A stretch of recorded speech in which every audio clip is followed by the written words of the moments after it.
90+ ranks తో civils 2025 లో analogue IAS ప్రభంజనం. మీరే నెక్స్ట్ ర్యాంకర్ కావచ్చు. Call now 9247573271. ఇంత మనుషులతో మింగిల్ అవ్వలేని పర్సన్ మీద ఇంత ఎలిగేషన్ ఎలా వచ్చింది మరి? అయ్యారు కాబట్టి వచ్చింది, ఇప్పుడు అవ్వట్లేదు.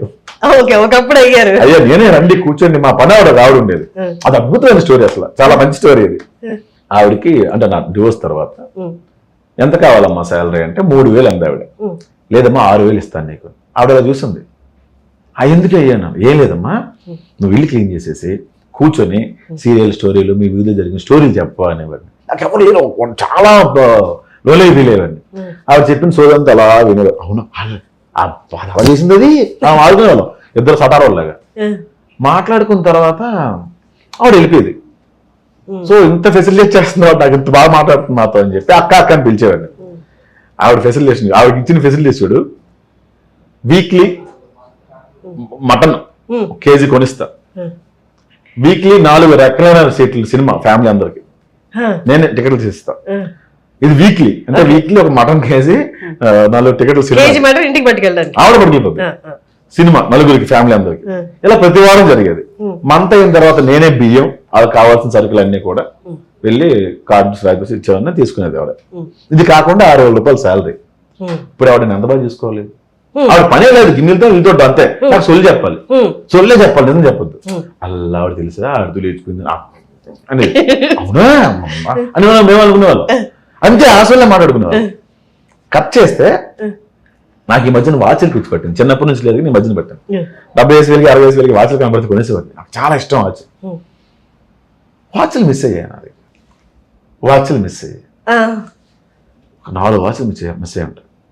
లాస్ట్కి మన ఐ వాచ్ ఉంటుంది కదా, యాపిల్ వాచ్, అది ఆవిడ కొంగుని కట్టుకుని తీసుకెళ్తుంది. బజరం పోగింది, అది టెక్నాలజీ ప్రాబ్లం. దొరికేసింది ఆవిడ. ఇటు రాక అని చెప్పి తీసేది. ఏంటి అక్క ఇది అంటే, అది తమ్ముడు అది అదా 90,000 అక్క ఇది. మొన్న 4 వాచ్లు పోయి అన్ని కలిపి 1,00,000 ఉంటాయి అక్క అవుతా అంటే. అవునా, ఆ మొన్న పాప 400 ఇచ్చాడు తమ్ముడు అన్నది. సో ఈవిడ నా దగ్గర వాచ్లు కొట్టేసినందుకు ఈవిడ ఫీల్ అవ్వాలా? 400 ఇచ్చాడు, అవసరం 400 ఇచ్చాడు. వీడికి రిగ్రెట్ కూడా లేదు. నువ్వు ఎవరిని వదులుకున్నావు తెలుసా? ఇలా ఎవరైనా చూసుకుని తమ్ముడికి దొరికింటే అని తీసుకురా, నీ తమ్ముడు కూడా చూసుకున్నాడు అలాగా. వెళ్ళిపోక ఫ్యామిలీ అంతా వచ్చారు. తప్పు అయిపోయింది బాబు, మళ్ళీ అందరూ కలిసి ఉందాం అని. వద్దొద్దు, అందరు కలిసి ఉందాం. ఇలాంటి సొల్లు చాలా మంది ఉన్నారు. ఇంక ఇప్పుడు చెప్పు యాటిట్యూడ్ ఉండదా, కోపం రాదా? నేను ఆవిడనే వల్ల వెళ్ళిపోక ఇంకెప్పుడు ఇటువైపు రాక. ఇప్పుడు ఏం చేయాలి ఆవిడ? నేను తిట్టాను అనుకో, అది వైరల్ అయింది ఎగ్జామ్ అంటే. పని మనుషులు కదా, మనిషిలా గౌరవించడం నేర్చుకోరా ప్రసాద్ అని కింద కమెంట్ వస్తుంది. అంటే బాగా గట్టిగానే పడుతున్నాయి మీకు, నార్మల్ దెబ్బలు కాదు, పడిన చిన్న చిన్న. నేను చాలా త్వరగా మనిషిని నమ్మేస్తా. కళ్యాణం కామెడీలో డైలాగ్ ఉంటుంది, రెడ్డి గారికి ప్రసాద్ ఎందుకని మీకు అంత ప్రాబ్లం ఏంటండి అంటే, వాడితో ప్రాబ్లం వాడితో కలిసి ఉండడం. మరి ఎందుకు కలిసి ఉన్నారు అంటే, పొరపాటును తిన్నావా అని అడిగాను, బాగున్నావా అని అడిగాను అంటే కలిసి పెరగచ్చు. నాకు ఎవరైనా తిన్నావా మా ఇంటికి భోజనం అంటే సిగ్గు లేకుండా వెళ్ళిపోయి వాళ్ళ బావగానే చూసుకునేవాడిని. తర్వాత ఓకే, ఇప్పుడు ఎవరైనా నాకు ప్రేమగా పలకరించినా నేను అది నిజంగా చెప్తాను, నమ్మట్లే అసలు. అది నాకు ఎవరో నేను, నాకు ఆవిడ దసరా రోజు సాయంత్రం పులిహోర పట్టుకొచ్చింది. బాబు పులిహోర, థ్యాంక్స్ అమ్మని పెట్టేశా. మచ్చటి రోజు వచ్చి కప్పు బాబు అన్నాడు, పులిహోర అలా పడేసి ఇస్తాను. అందులో ఏముందో అంత నమ్మడం మనసు.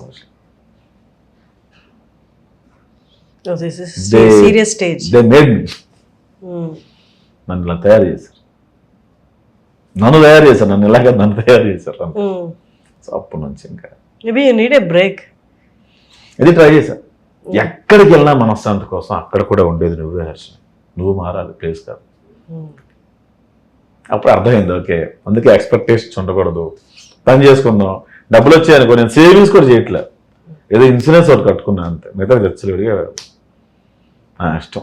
ఈ నెలంతా 1,00,000 రూపాయలు 2 లక్షలు వచ్చింది అనుకో, షూ 20,000 షూ, 10,000 షర్ట్ అలా మెయింటైన్ చేసే రేంజ్ కూడా కాదు నాది. ఎందుకు దాచుకోవాలి? ఎవరు పోతే ఈ టైంలో ఇప్పుడు నీకు నచ్చింది కొనుక్కోవాలి అంతే. ఎవరిని వచ్చి బాబు డబ్బులు లేవు బాబు అంటే ఓకే లేవా బాయ్ అని చెప్పి వెళ్ళిపోతున్నాను నేను. అది చంపేశారు అందరు నన్ను. అలాగా డబ్బులు ఇచ్చిన వాళ్ళు చాలా మంది ఉన్నారు, వాళ్ళు కూడా అంతే. లాస్ట్ టైం ఎప్పుడో నా ఎక్స్తో ఉన్నప్పుడు మా దగ్గర 250 రూపాయలే ఉన్నాయి. ఉమ్, 180 రూపాయలు నూడిల్స్ ఎక్కడ మాదాపూర్ ఫుడ్ కోర్ట్ దగ్గర. ఉమ్, అది తీసుకుని తను అడిగిందని చెప్పి తీసుకున్నాము. ఇలా తినబోతున్నాం బాబు, ఆకలిన ఫ్లవర్ ఇచ్చారు. నేను తన నోటి దగ్గర కూడా లాగేసి ఇచ్చాను. నేను తను తిడుతుంది వద్దు వద్దు అని, తన నోటి దగ్గర లాగేసి స్టార్ట్ చేయాలి. ఇచ్చిస్తే వాడు అలా చూసి తిరిగి ఇచ్చారు కదా, నచ్చకపోతే వాడు డస్ట్బిన్లో పడేసి డబ్బులు ఇవ్వయ్యా ఇదందుకు మాకు అని. అరే నా దగ్గర 250 రూపాయలే ఉన్నాయి. నేను 180 పెట్టి కొన్నాను. అది నూడిల్స్ పెద్దది, ఇది 70 రూపాయలు ఉన్నాయి. ఇప్పుడు రాత్రి ఆకలి ఎలా తిరుగుతుంది నాకు 70 రూపాయలతో? అది కొంచెం ఎక్స్పెన్సివ్ ఏరియా. ఇప్పుడు చెప్పు, పేదవాళ్ళ పట్ల అడుక్కునే వాళ్ళ పట్ల జాలి ఒక్క సంపాదించుకోకపోతే చేత కాకపోతే పేదలు అవుతారు అంతే. నాకు అంతే, అంత కర్కశంగా మార్చేశారు. నాకే ఎదురుగా తెలియదు నాకు. అది నా డెస్టినీ అలా ఉందేమో, నా కర్మ అలా ఉందేమో, నాకేమనేది. మీరు ఎక్కడైనా సిబ్లింగ్స్ ఉన్నారా? చెల్లి ఉంది. చెల్లి మ్యారీడ్? మ్యారేజ్. జాబా, హౌస్ వైఫ్? తన హౌస్ వైఫ్. మా బావగారు లెక్చరర్గా పనిచేస్తారు. వాళ్ళకి నాకు నాకు నాకు ప్రాబ్లమ్స్ లేవు. దాన్ని ఏమంటారు, బాధ్యతలు లేవు. చిన్న చిన్న అప్పులు కానీ అది పెద్ద కష్టపడి తీర్చాల్సిన అప్పులు అయితే కావు. I'm very happy now. ఇంట్లో కూర్చొని ఈ మధ్య షాపులకు కూడా జెప్టో అని ఒకటి వచ్చింది. అది ఆర్డర్ పెట్టుకుని ఓకే 200 300 పెట్టుకుందాం,